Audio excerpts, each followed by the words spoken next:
চুমি বৰাক লৈ নৰম স্থিতিত ডিব্ৰুগড় আৰক্ষীৰ বিশালৰ সৈতে লুণ্ঠনত চুমি বৰা জড়িত থকাৰ তথ্য পোৱাৰ পিছতো চুমিক লৈ ৰহস্যজনক স্থিতিত অৱতীৰ্ণ হৈছে ডিব্ৰুগড় আৰক্ষী।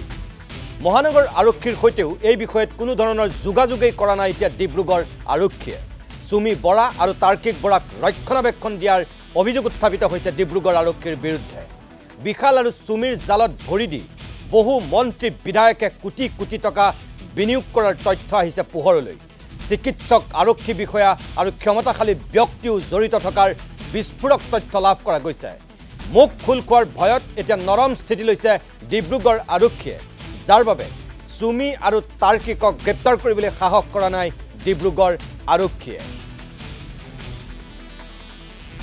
এই সন্দৰ্ভত আমি ফোন লাইনত আছে আমাৰ মিতালী কোঁৱৰৰ কাষলৈ যাব বিচাৰিছোঁ। মিতালী কোঁৱৰ, এটা ব্ৰেকিং নিউজ আহিছে চুমি বৰাক লৈ ডিব্ৰুগড় আৰক্ষীৰ কিছু ৰহস্যজনক স্থিতি, যাৰ কাৰণে ইতিমধ্যে বিষয়টোৱে ব্যাপক চৰ্চা লাভ কৰিছে। আনকি মহানগৰ আৰক্ষীৰ সৈতেও ডিব্ৰুগড় আৰক্ষীয়ে এই সন্দৰ্ভত কোনো ধৰণৰ যোগাযোগেই কৰা নাই বুলি খবৰ আহিছে। কথাটো কিমান সঁচা কিমান মিছা? নিশ্চয়কৈ নিতুমণি শইকীয়া, এটা কথা ক'ব লাগিব, ইতিমধ্যে সকলোৱে গম পাইছে যে 2-3টা দিন পাৰ হৈ গৈছে বিশাল যেহেতু গ্ৰেপ্তাৰ কৰা, তাৰ পিছতো সকলো তথ্য পাতি পোৱা গ'ল যে চুমি বৰা আৰু তাৰ্কিক বৰা ইয়াত ওতঃপ্ৰোতভাৱে জড়িত।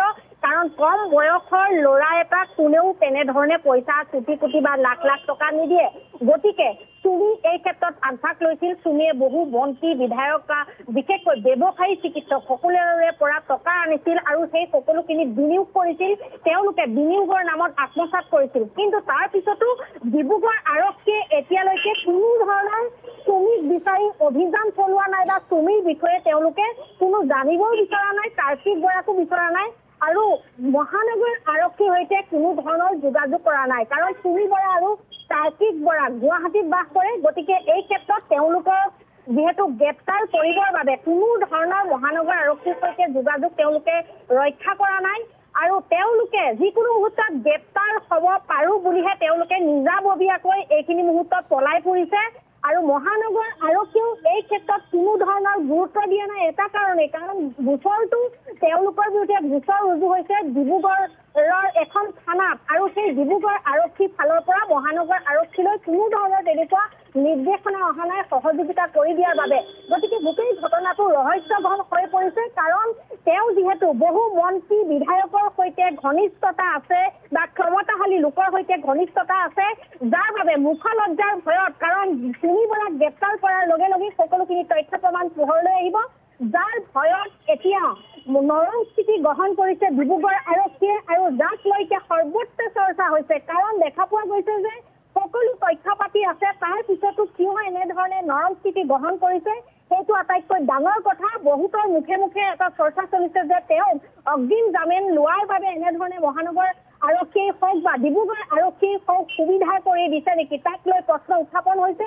আৰু এক কথা ক'ব লাগিব যে অগ্ৰিম জামিনৰ বাবে তেওঁ ইতিমধ্যে অধিবক্তা এগৰাকীৰ সৈতে যোগাযোগ অব্যাহত ৰাখিছে। গতিকে আমি এইখিনি মুহূৰ্তত এটাই ক'ব পাৰোঁ যে এনেকুৱা ধৰণৰ অভিনেত্ৰী বা এজন বিখ্যাত ফটোগ্ৰাফাৰ হোৱাৰ বাবে ঘনিষ্ঠ লোকসকল ক্ষমতাশালী লোক হোৱাৰ বাবে ৰাজনৈতিকভাৱে তেওঁলোক ক্ষমতা পুষ্ট হোৱাৰ বাবে আজিৰ তাৰিখত কোটি কোটি ধন খৰচ কৰিও আজিৰ তাৰিখত তেওঁলোকক আৰক্ষীয়ে যেতিয়া আজিলৈকে এবাৰো বিচাৰি যোৱা নাই, তেওঁলোকক সেইটো আটাইতকৈ ৰহস্যঘন কৰিছে আৰু সৰ্বত্ৰ চৰ্চা হৈ আছে। যদি এনেধৰণে থাকে তেন্তে আমি বা সাধাৰণ যি লোকসকলে যেনেধৰণে আশা কৰি আছে যে চুমি বৰাক গ্ৰেপ্তাৰ কৰা হ'ব, তাৰ্কিক বৰাক গ্ৰেপ্তাৰ কৰা হ'ব, কেঁচু খান্দোতে সাপ ওলোৱাৰ ভয়তে গোটেই সমগ্ৰ যি ঘটনা সেই ঘটনা এতিয়া স্থবিৰ হৈ পৰিব নেকি, তাক লৈ এইখিনি মুহূৰ্তত মিতালী, যদি ডিব্ৰুগড় আৰক্ষীয়ে মহানগৰ আৰক্ষীৰ লগত কোনো যোগাযোগেই কৰা নাই, তেনেহ'লে গুৱাহাটীৰ আৰক্ষীয়ে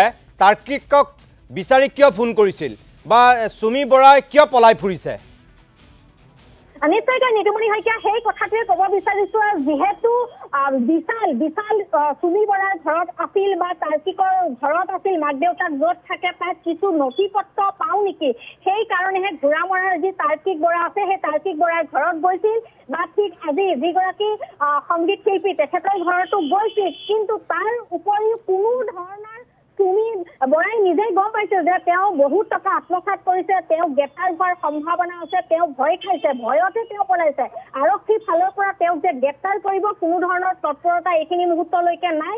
গতিকে আজিৰ তাৰিখত এই মুহূৰ্তত এটা কথা ক'ব লাগিব যে ডিব্ৰুগড় আৰক্ষীৰ ফালৰ পৰা মহানগৰ আৰক্ষীৰ সৈতে কোনো ধৰণৰ সহযোগিতা বিচৰা নাই, কোনো অহাও নাই, কোনো কৰা নাই। গতিকে যি সমগ্ৰ বিষয়টো সংবাদ মাধ্যমত আমি যেনেধৰণে কৈ আছো তেনেধৰণে আচলতে আৰক্ষী মহানগৰ আৰক্ষীও এটা মনত প্ৰশ্ন হৈছে যে তেওঁলোকে ইমান এটা কোটি টকা খৰচ কৰি তেওঁলোকে পলাই গৈছে, কিন্তু কিয় ডিব্ৰুগড় আৰক্ষী এতিয়ালৈকে তেওঁলোকৰ সৈতে সহযোগিতা কৰা নাই? এইটো আজিৰ তাৰিখত ডাঙৰ প্ৰশ্ন। নিতুমণি শইকীয়া।